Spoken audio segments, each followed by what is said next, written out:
స్నేహితులారా, ఈ సమయాన్ని బట్టి దేవునికి వందనాలు తెలియజేస్తూ ఉన్నాను. ప్రేమపూర్వకముగా మిమ్మల్ని అందరినీ వాక్య ధ్యానంలోనికి ఆహ్వానిస్తూ ఉన్నాను. తలితాకుమి అనే ఆలోచనను మీతో కూడా పంచుకోవడానికి ఇష్టపడుతూ ఉన్నాను కనుక దేవుని యొక్క వాక్యమును మీరు ముగింపు వరకు ఆలకించాలని మీ కుటుంబ సభ్యులతోనూ తోటి విశ్వాసులతోనూ ఈ వీడియో షేర్ చేసుకోవాలని మీ ప్రార్థన మనవులు ఎట్టివైనను కామెంట్స్ రూపంలో కానీ ఫోన్ కాల్ ద్వారా కానీ తెలియజేయండి. నమ్మకంగా మీ కొరకు ప్రార్థిస్తాము. ఈ వీడియో మీ ఆధ్యాత్మిక జీవితంలోకి ఉపయోగకరంగా ఉంది అని మీకు అనిపిస్తే దేవుని యొక్క వాక్యము మీ ఆధ్యాత్మిక జీవితంలో ఎదుగుదలకి సహాయకరంగా ఉంది అని మీకు అనిపిస్తే ఈ ఛానల్ను సబ్స్క్రైబ్ చేసుకునవలసినదిగా మనవి చేస్తూ ఉన్నాను. లేఖనము మార్కు సువార్త 5వ అధ్యాయము 41వ వచనము. తలితాకుమి అని ఆమెతో చెప్పెను, ఆ మాటకు చిన్నదానా లెమ్మని నీతో చెప్పుచున్నానని అర్థము. జీవితంలో స్నేహితులారా, ఎంత గొప్ప ధనవంతులైన జ్ఞానవంతులైన ఉన్నతమైన స్థితిగతులను సౌకర్యములను పొందేటటువంటి వారైనా, ఎలాంటి కుటుంబం యొక్క బ్యాక్గ్రౌండ్ కలిగినటువంటి వారైనా, ఏ వంశానికి ఏ జాతికి ఏ ఉన్నతమైన స్థితికి సంబంధించినటువంటి వారైనా కూడా జీవితంలో ఏదో ఒక వేదనను, కృంగిపోయినటువంటి స్థితిని, బలహీనపరచబడినటువంటి పరిస్థితులను ఎదుర్కొనేటటువంటి వారిగా ఉంటారు.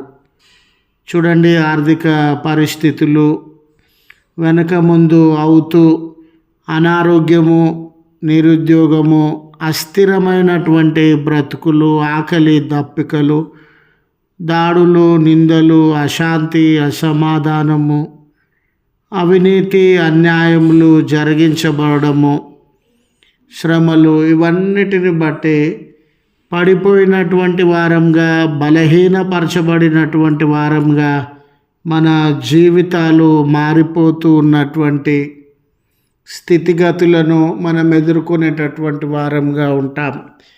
నీ ఉద్యోగం మంచి స్థితిలో ఉంది, మంచి సౌకర్యములు, డబ్బు, పేరు ప్రఖ్యాతులను నీవు అనుభవిస్తూ ఉన్నావు అంటే దాని అర్థము నీ హృదయంలో ఏ కొదువ లేదని కాదు. నీ జీవితంలో ఏ సమస్య, బాధ, వేదన, కన్నీరు లేదని కాదు. నువ్వెంత ఎదిగిన స్థితిలో ఉండినా ఒక గాయము, ఒక బాధ నిన్ను వెంటాడేటటువంటిదిగా ఉండవచ్చు. చదివిన లేఖన భాగంలో కూడా యాయిరను సమాజ మందిరపు అధికారిని గురించి మనము వినుచు ఉన్నాం. ఆయన సమాజ మందిరానికి అధికారిగా ఉన్నాడు. ఆ దినాలలో సమాజ మందిరము అనేది ఈనాటి దేవాలయాలకి గుర్తుగా ఉండిందండి. దాని అధికారిగా ఉండడము అంటే సమాజంలో గొప్ప స్థానంలో ఉండడము, పేరు ప్రఖ్యాతి కలిగినటువంటి వారుగా ఉండడము, ఆ సమాజము వారందరిలో కూడా ఉన్నతమైన గౌరవ మర్యాదలను అనుభవించే స్థితిలో ఉండడం. సమాజ మందిరపు అధికారి ఆ సమాజానికి మొత్తము బోధనలను చేయొచ్చు.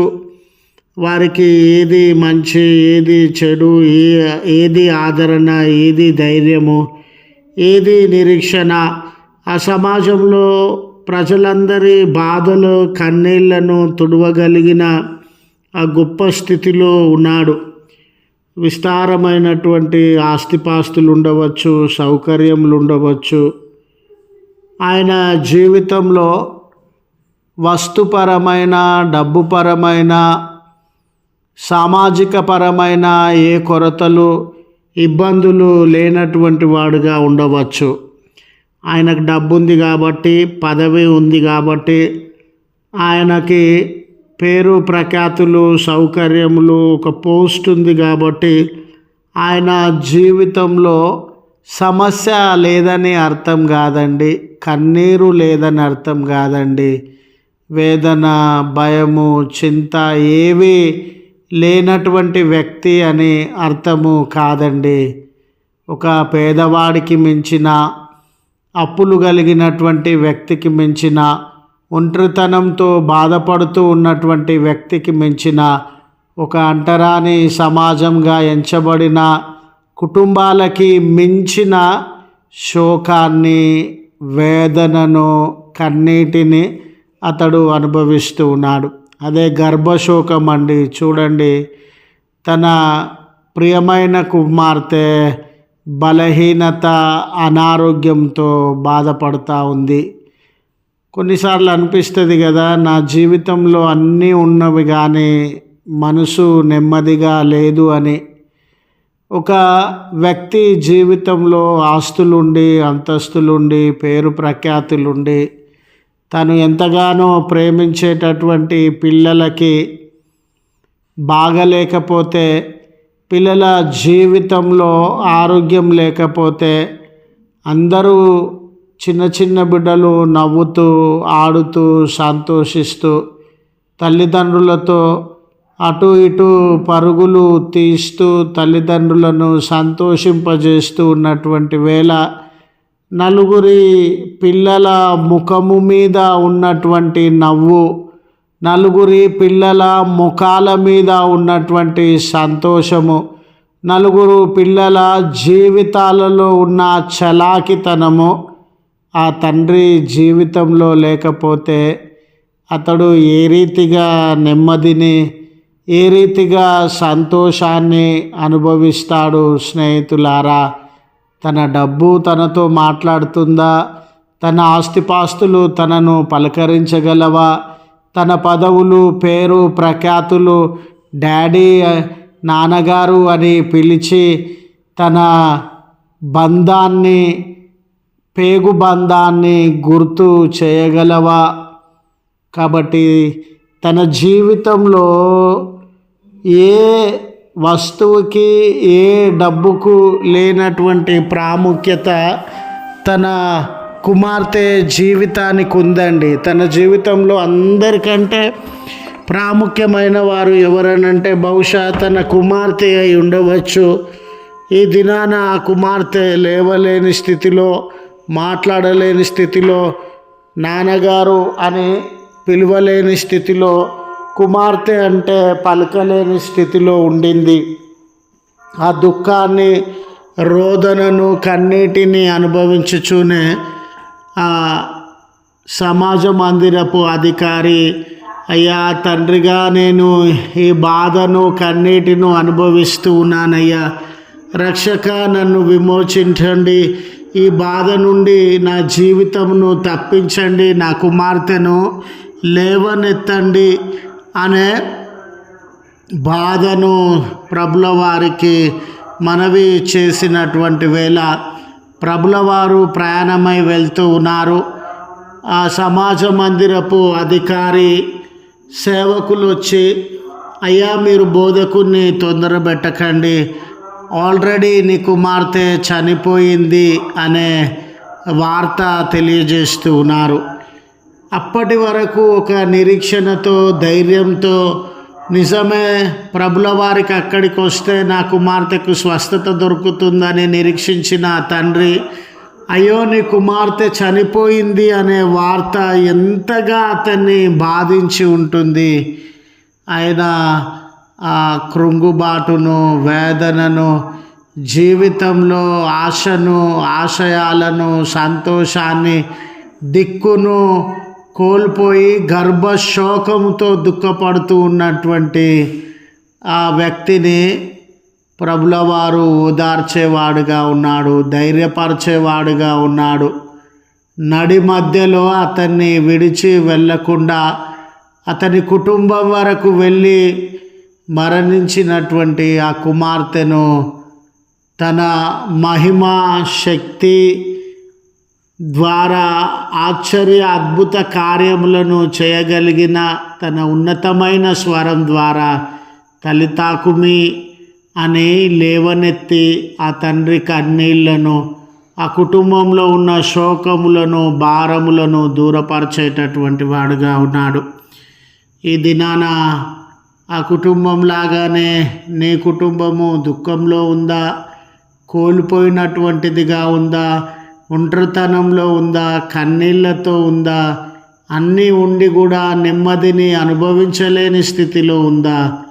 ప్రభువు నీ జీవితాన్ని మార్చడానికి, నీ జీవితంలో ఉన్న వేదనను, కృంగుబాటును, బలహీనతను తొలగించడానికి సిద్ధంగా ఉన్నాడు అని గుర్తు చేస్తూ ఈ మాటలు ముగిస్తూ ఉన్నాను. ప్రార్థించుదము. కృపగల తండ్రి, ప్రేమగల మా దేవ, నీ పరిశుద్ధ నామమునకు వందనాలయ. కుటుంబంలో, స్నేహితుల మధ్య, ప్రియమైనటువంటి మా వారి మధ్య ఎవరు బలహీనతతో ఉన్న అనారోగ్యాన్ని, వేదనను, నొప్పిని, ఆయాసాన్ని అనుభవిస్తూ ఉన్నా మేము నెమ్మదిగా ఉండలేం కదనయ్యా. మాకు ప్రియమైన వారు నెమ్మదిగా ఉండినప్పుడు మాత్రమే మేము కూడా నెమ్మదిగా ఉండగలము కదా తండ్రి. ఈ దినాన వారి ప్రియమైన కుటుంబ సభ్యులను బట్టి, సంతానములను బట్టి, తల్లిదండ్రులను బట్టి, స్నేహితులు, రక్త సంబంధులను బట్టి ఏ కుమారుడు ఏడుస్తూ అయ్యా ఫలాని వారిని మీరు స్వస్థపరచండి, వారి జీవితాలను బాగు చేయండి అని మిమ్మల్ని ప్రార్థన చేస్తూ ఉన్నారు. వారి మొర్రలను విని వారి ప్రియుల యొక్క దుఃఖాన్ని, వారి ప్రియుల యొక్క కన్నీటిని, వారి ప్రియుల యొక్క భారములను తొలగించి వారి జీవితాలలో స్వస్థత, నెమ్మదిని అనుగ్రహించి దృఢపరచుమని, బలపరచుమని మీ పుణ్యనామంన ప్రార్థన చేస్తున్నాం. పరిస్థితులను మార్చగలిగిన దేవుడవయ్యా. ఏ కుటుంబము, ఏ వ్యక్తి, ఏ విశ్వాసి మీ వైపు తేరి చూస్తూ ఉన్నారో, ఆటంకంగా, సమస్యలుగా, కొదువలుగా ఉన్న వారి పరిస్థితులను మార్చి మేళ్లతో నింపుమని మీ నామంన ప్రార్థన చేస్తూ ఉన్నాం. దయగల తండ్రి, ఈ దినాన జన్మదినాన్ని బట్టి సంతోషించుచు మీకు కృతజ్ఞతలు చెల్లిస్తున్నటువంటి బిడ్డలు, వివాహాది శుభదినములను బట్టి మీ కృతజ్ఞతలు చెల్లిస్తున్నటువంటి బిడ్డలను జ్ఞాపకం చేసుకొని మేళ్లతో నింపి రానున్న కాలమంతా దీవెనలు వారిపైన కుమ్మరించుమని క్రీస్తు పేరిట వేడుకొనుచు ఉన్నాం తండ్రి. ఆమెన్. తండ్రి, కుమార, పరిశుద్ధాత్మ త్రియేక దేవుని దీవెన మనకు తోడై ఉండి మనలను కాపాడునుగాక. ఆమెన్.